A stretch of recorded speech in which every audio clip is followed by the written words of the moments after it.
Buen día para todos. El día de hoy vamos a revisar el proceso perceptivo y algunos tipos de agnosia. Nuestro grupo está conformado por Andrea Berrío Ríos, Piedad Trujillo García y David Fernando Moreno. Entonces, para empezar es importante definir el proceso de percepción y de sensación, iniciando por la sensación, la cual hace referencia al proceso en el cual el cerebro o el sistema nervioso toma la energía del ambiente mediante los órganos sensitivos. Una vez se toma esta energía o se percibe este cambio, sucede el proceso de percepción, el cual es procesar esta información de alguna manera darle sentido en nuestro cerebro. Para esto existen tres procesos principales, los cuales son la transducción, el procesamiento subcortical y el procesamiento en la corteza cerebral. El proceso de transducción básicamente es detectar la energía ambiental o el cambio de la energía y transformarla en un estímulo nervioso. Esto puede hacer mediante la utilización de algún umbral o algún cambio en la tasa de presentación de esta misma energía. Una vez el sistema nervioso ha detectado este cambio de energía, se produce una sinapsis en sus células sensoriales. Esta sinapsis puede ser eléctrica mediante los potenciales de acción o química mediante transmisores. Cabe aclarar que nuestras células sensoriales de nuestros sentidos están divididas en dos principales grupos: células no sensoriales, las cuales están involucradas los sentidos de vista, audición, gusto y equilibrio, y las células sensoriales, receptores, interreceptores, receptores olfatorios y cutáneos. Una vez la célula detecta este cambio de la energía, se produce esta sinapsis inicial. Hay un proceso que se llama procesamiento subcortical, el cual por lo general sigue la ruta a continuación descrita. Se toma la energía por un receptor, esa energía se mueve a través de un neurotransmisor que conduce a un núcleo.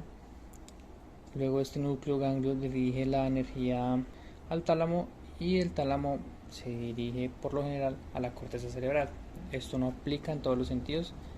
A continuación vamos a revisar uno a uno los sentidos y el procesamiento subcortical que llevan a cabo. Para iniciar vamos a ver el sistema táctil, el cual inicia a través de una neurona sensorial que detecta un cambio en la presión en nuestra piel. Este cambio se mueve a través de un nervio, por lo general espinal, llegando a un ganglio de la raíz dorsal. Este ganglio se comunica con la médula espinal, a su vez sube al bulbo raquídeo, donde se encuentran muchos núcleos, los cuales procesan la información, cruza de manera contralateral al tálamo y del tálamo se dirige a la corteza. Con el sistema visual pasa algo similar. La energía es captada por las células fotorreceptoras, se transmiten a través de un nervio óptico hacia el tálamo en su núcleo geniculado lateral la procesa y la envía a la corteza, pero a su vez el nervio óptico puede conectar con el hipotálamo, la región prerrectal y el cunículo superior. La información auditiva inicia en las células auditivas, las cuales pasan por el nervio auditivo hacia el núcleo coclear, que está ubicado en el tallo cerebral, luego pasan al núcleo geniculado medial del tálamo y de ahí pasan a la corteza auditiva. El sistema del gusto inicia en las papilas gustativas, pasa a través de tres nervios, hacia el 7, el glosofaringeo 9 y el vago, o también denominado el número 10.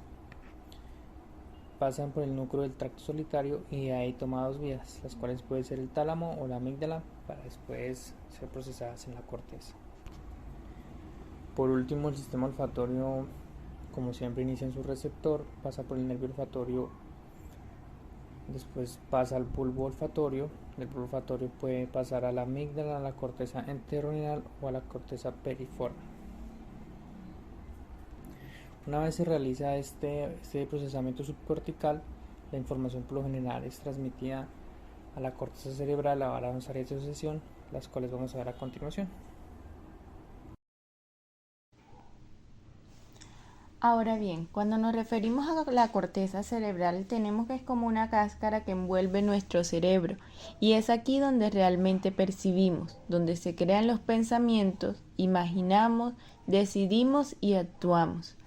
Cada sentido ocupa una parte específica en el cerebro, y cada parte se divide en otras más pequeñas, que están encargadas dentro de ese mismo sentido de realizar funciones diferentes. Las partes básicas en las que se divide el cerebro son los lóbulos cerebrales, los cuales indicaremos a continuación. El lóbulo frontal es la parte delantera, limitado por detrás de lo que se denomina la cisura o surco central. Este lóbulo controla los músculos del cuerpo y está organizado en partes corporales. El lóbulo parietal se encuentra situado en la parte lateral del hemisferio cerebral.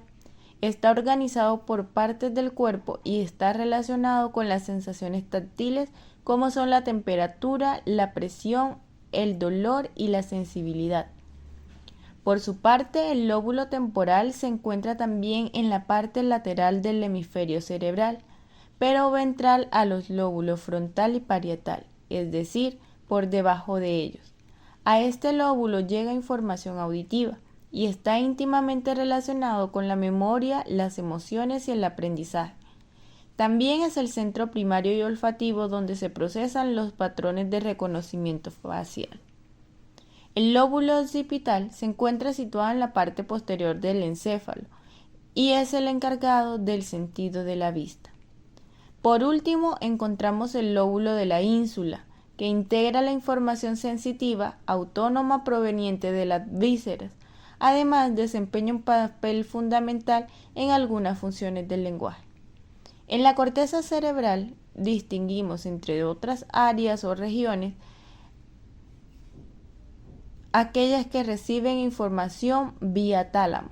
A estas regiones las conocemos como corteza visual primaria, corteza auditiva primaria, corteza somatosensorial primaria.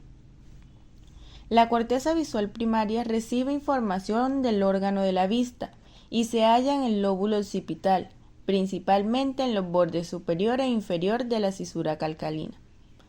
La corteza auditiva primaria recibe información del oído y se halla en el lóbulo temporal, en concreto en la superficie superior de la profunda cisura lateral o de Silvi. La corteza somatosensorial primaria recibe información somestésica, es decir, de los sentidos somáticos como el tacto y la presión, y se concentra en la primera convolución del lóbulo parietal, justo detrás de la cisura central. Las agnosias. Este término proviene del griego gnosis, que equivale a conocimiento, y a, que es negación o ausencia, y significa desconocimiento. La agnosia es la incapacidad que tiene una persona de reconocer un estímulo aunque haya una adecuada sensación de este. Se comprende como la pérdida de la capacidad de transformar las sensaciones simples en percepciones propiamente dichas, por lo que la persona, a pesar de ver, oír o sentir, no puede reconocer los estímulos visuales, auditivos o táctiles. Este término fue introducido por Sigmund Freud en 1981 para designar la afectación del reconocimiento de un estímulo, diferenciándolo del desconocimiento del nombre o una anomia. Las agnosias normalmente aparecen en casos de lesiones en la corteza parietal, temporal y occipital. Las zonas afectadas son las llamadas áreas de asociación, que participan en el análisis e integración de información de una o varias modalidades sensoriales. Se conocen diferentes tipos de agnosias, como las visuales, espaciales, auditivas, táctiles y del esquema corporal. A continuación vamos a profundizar en cada una de ellas. La agnosia de tipo visual es la incapacidad que tiene una persona para reconocer estímulos visuales familiares a pesar de que se conserva, al menos parcialmente, la sensación visual, es decir, el defecto perceptual no deriva de una falla en la resolución visual o de una ceguera. Quien sufre este tipo de agnosia puede ver e identificar líneas, formas, diferentes niveles de iluminación, también pueden describir las partes del estímulo visual y en ocasiones pueden copiar un objeto, pero son incapaces de reconocer el significado de lo que ven, de lo que es ese objeto. Entre las subcategorías se encuentra la agnosia visual para objetos, la cual es un defecto perceptual específico para interpretar de manera visual los objetos reales. El paciente no solo es incapaz de nombrar el objeto o de señalar cuál es su función, sino que no recuerda haberlo visto nunca. Sin embargo, el objeto puede ser reconocido a través de otras modalidades sensoriales, como a través del tacto. Hay diferentes tipos de grados de severidad. Cuando son graves se presenta una incapacidad total de reconocer objetos reales. Cuando son menos severos, el paciente tiene dificultades para reconocer esquemas o dibujos de los objetos, a pesar de que reconoce adecuadamente los objetos reales. Y finalmente, puede haber pacientes cuya dificultad de reconocimiento radica en la interpretación de figuras superpuestas. Los casos graves de agnosia visual para objetos aparecen por lesiones bilaterales posteriores, en especial de los lóbulos occipitales, y la causa más frecuente de agnosia visual por objetos es debido a los accidentes cerebrovasculares por oclusión de la arteria cerebral posterior. La cromatopsia y la acromatognosia son dos subcategorías de la agnosia visual, las cuales se relacionan con el color. La cromatopsia es el defecto en la percepción de colores por lesiones en el sistema nervioso central, en ausencia de enfermedad en la retina. El paciente tiene una adecuada percepción de las formas, pero las ve sin color, en diferentes tonos de gris. Las lesiones a nivel de la corteza a nivel inferior, en las áreas de asociación, a nivel visual de cualquiera de los dos hemisferios, pueden alterar la percepción en el color. De haber lesiones unilaterales surgirá una hemiacromatopsia que incluye el campo visual contralateral a la lesión, y de haber lesiones a nivel bilateral se hallará una cromatopsia completa que cubre todo el campo visual. Por su parte, la acromatognosia se refiere a un defecto en la categorización de los colores. Aunque el paciente los percibe de manera correcta, este los puede percibir, pero no puede aparearlos de manera adecuada según el mismo tono del color. Tampoco puede seleccionar un color por una orden verbal. La siguiente subcategoría es la prosopagnosia, la cual es una agnosia visual específica para rostros familiares. Aquí los pacientes pierden la capacidad para reconocer a las personas por el rostro y deben recurrir a otros aspectos para identificarlos, como por ejemplo a través de los accesorios, de la voz, de las prendas de vestir que lleven estos puestas. Los pacientes reconocen las diferencias entre un rostro y otro y son capaces de parear rostros semejantes, pero no pueden identificarlos entre los rostros que ellos ya conocían. Hay casos donde puede extenderse al propio rostro de la persona, donde es incapaz de reconocerse al mirarse en un espejo o en una fotografía, es decir, que la persona olvida cómo era su rostro. Pero ellos identifican las partes que componen la cara, como por ejemplo los ojos, la nariz y cada una de las diferentes partes que lo conforman. La mayoría de los pacientes también tienen dificultades para reconocer los miembros individuales de grupos de estímulos que pertenecen a otras categorías visuales, como por ejemplo los carros, las flores, los animales. Ellos son capaces de reconocer la categoría que es un carro, pero no puede determinar qué tipo de carro es. Este se debe normalmente a lesiones a nivel del lóbulo derecho o lesiones bilaterales. Por su parte, la otra categoría es la simultagnosia, la cual es entendida como la incapacidad de interpretar la totalidad de una escena compleja con descripción de detalles o partes individuales. Se trata de una agnosia visual que se caracteriza por la imposibilidad de reconocer de manera simultánea varios elementos visuales. Se pueden percibir los aspectos individuales que componen el estímulo, pero no integrarse a un todo organizado. Los pacientes normalmente suelen tener dificultades para diferenciar la figura a fondo y también para controlar los movimientos oculares voluntarios. Los sustratos anatómicos de la simultagnosia están relacionados con las áreas parietales en el cálculo de espacio, especialmente en el área parietal en el giro angular. Otra de las categorías de las agnosias son las agnosias espaciales.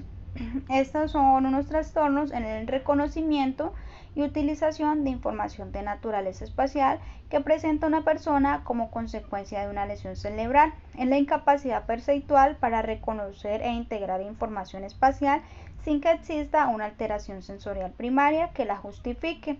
Por lo común se encuentra en caso de lesiones parietales y parietoccipitales derechas. Entre las subcategorías de estas agnosias se encuentran los trastornos en la percepción espacial, el cual está dividido en 4 categorías que son la incapacidad para localizar estímulos, otra las alteraciones en la percepción de profundidad, un tercero que es la distorsión en la orientación de las líneas y finalmente el cálculo erróneo del número de estímulos observados. También encontramos trastornos en la manipulación espacial. Este implica un defecto en la integración, transformación y uso de la información espacial que no pueden ser atribuidos a fallas perceptuales ni de memoria. Este se divide en dos categorías. Uno es la agnosia espacial unilateral y otro la pérdida de conceptos topográficos. En la agnosia espacial unilateral se conoce también como negligencia espacial unilateral y se refiere a la falta de respuesta ante estímulos presentados en el campo visual contralateral a una lesión cerebral sin que haya una dificultad motora o sensorial primaria que la justifique. La agnosia espacial unilateral es parte de un síndrome más amplio al que se le conoce como síndrome de inatención y quienes lo presentan son incapaces de dirigir la atención hacia el lado contralateral a la lesión cerebral. Este síndrome unilateral se refiere a la ausencia de respuestas unilaterales ante estímulos visuales, auditivos o táctiles contralaterales a la lesión cerebral, sin que exista una hemiagnosia, una hipoacusia o una hemianestesia. La siguiente es la pérdida de los conceptos topográficos. Este se caracteriza por la pérdida de la familiaridad ambiental. A pesar de que la memoria verbal, la cognición y la percepción estén relativamente intactos, la persona presenta una incapacidad para comprender, manipular y emplear marcas geográficas externas asociadas con la determinación posicional espacial. Por ejemplo, los pacientes o las personas son incapaces de orientarse en un mapa, les resulta imposible colocar la ciudad dentro de él y no pueden, incluso en casos, realizar el plano de la habitación en la que se encuentra. Tampoco pueden reconocer puntos de referencia espacial y no tienen ningún sentido en la orientación. Las alteraciones en los conceptos topográficos se relacionan con lesiones en la unión parieto-temporal occipital de ambos hemisferios, también con lesiones en la región hipocampal, paracampal, la corteza retroesplenial y el lóbulo parietal superior. Otra de las categorías de las agnosias es la agnosia auditiva, la cual se refiere a la incapacidad de reconocer los estímulos auditivos, verbales y o no verbales, aunque en este caso hay defectos agnósticos que pueden observarse en la dificultad también para distinguir sonidos naturales, como por ejemplo la prosodia del lenguaje, los tonos o la melodía, la cual se conoce como amusia, o para reconocer voces, que es la fonoagnosia, y una forma particular de afasia que ha sido frecuentemente interpretada como una agnosia auditiva verbal, que es la sordera verbal, la afasia acústica, la agnósica o afasia de Wernicke tipo 1. En este caso vamos a profundizar en la subcategoría de parasonidos no verbales. En este caso los pacientes pueden reconocer el significado de los sonidos no verbales. En este caso ellos no pueden reconocer el significado de los sonidos no verbales. Aquí se conserva la capacidad de reconocer melodías y cuya agudeza auditiva está dentro de los límites normales. El paciente puede confundir un sonido con otro o le puede parecer similar todos los sonidos. Asimismo, puede no reconocer sonidos familiares como el tañer de una campana, el timbre del teléfono, entre otros. Un tipo específico de agnosia auditiva para sonidos no verbales es la fonoagnosia, que es la pérdida de la capacidad de reconocer las voces a nivel individual. También está la fonoagnosia que impide establecer semejanzas o diferencias entre voces desconocidas o identificar voces familiares. La agnosia para los sonidos aparece en caso de lesiones bilaterales temporales y parietotemporales. Esporádicamente aparece en casos de lesiones unilaterales temporales derechas. El hemisferio derecho parece que contribuye de manera decisiva al reconocimiento de voces familiares, así como interviene en el reconocimiento de la prosodia del lenguaje.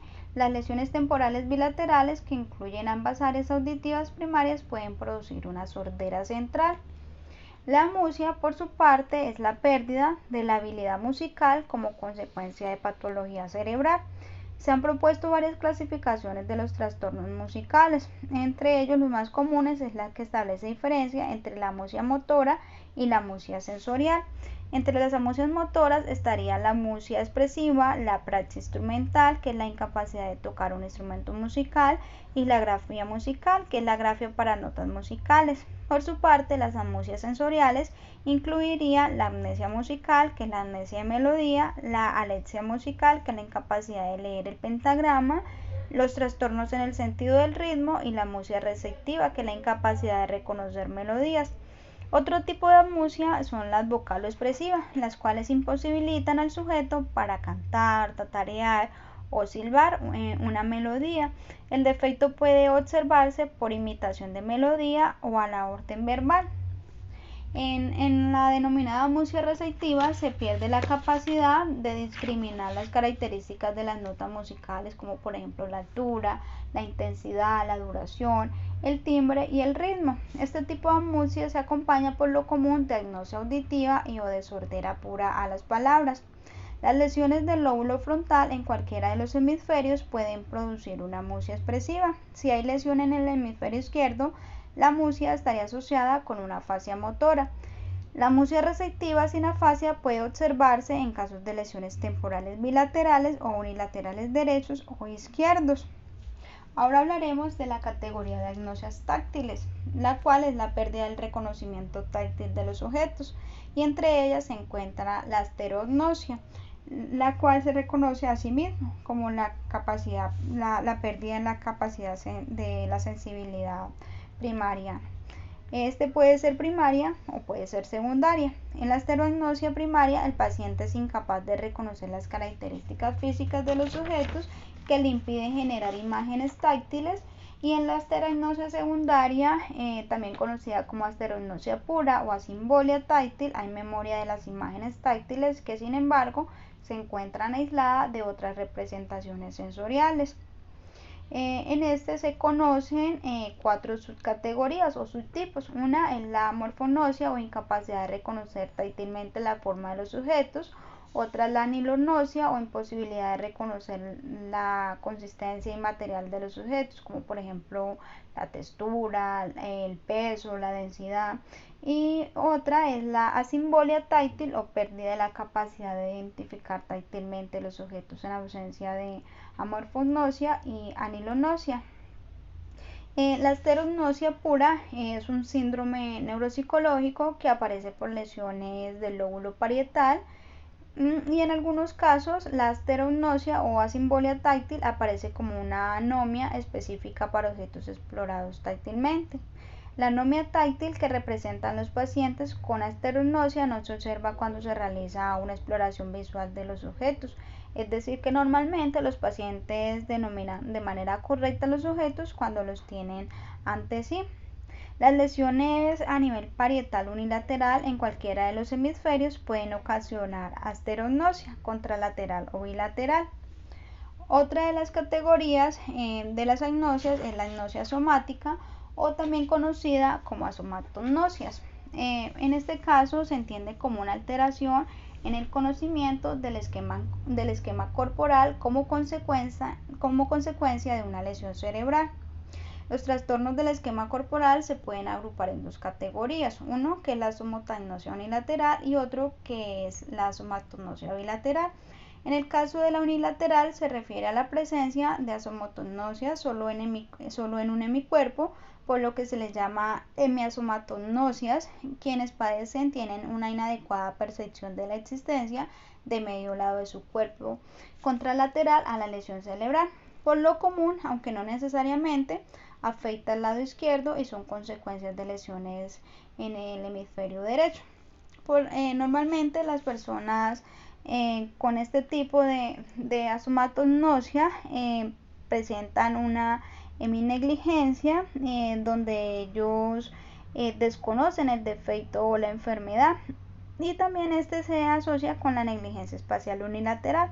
Aquí el paciente actúa como si no existiera un hemicuerpo, se afeita la mitad de la cara, se pone las prendas de una manera adecuada en la mitad de su cuerpo, es decir, que él no reconoce su cuerpo completo, sino solamente una parte. En este hay presencia en algunos casos de la ausencia en la percepción de su defecto motor. La somatoagnosia bilateral presenta normalmente en ambos lados del cuerpo, a pesar de que son resultados de una lesión unilateral, usualmente del lado izquierdo. Entre las somatognosias bilaterales se cuenta en este caso con la autotopagnosia, la cual es la incapacidad adquirida de señalar y denominar partes del cuerpo, puede ser del propio o de otra persona. Podría considerarse como la incapacidad adquirida de localizar, denominar y orientar correctamente las diferentes partes del cuerpo. A veces los pacientes pueden señalar partes del cuerpo, pero no pueden denominarlas cuando son señaladas por otras personas. La autotopagnosia suele relacionarse con lesiones del hemisferio izquierdo, en particular del lóbulo parietal posterior, pero también puede haber casos donde se presente por lesiones hemisféricas extensas. En casos como por ejemplo la demencia, también es frecuente que se presenten este tipo de diagnosias. Asimismo, esta se relaciona con otros elementos incluidos por lo común en el síndrome de Gerstmann. Bueno, mis queridos y queridas neurocognitivistas, de esta manera llegamos a la parte final de esta presentación. Esperamos haya sido de su agrado y a continuación disponemos de las referencias bibliográficas que utilizamos para el desarrollo de la misma. Que estén todos y todas muy bien.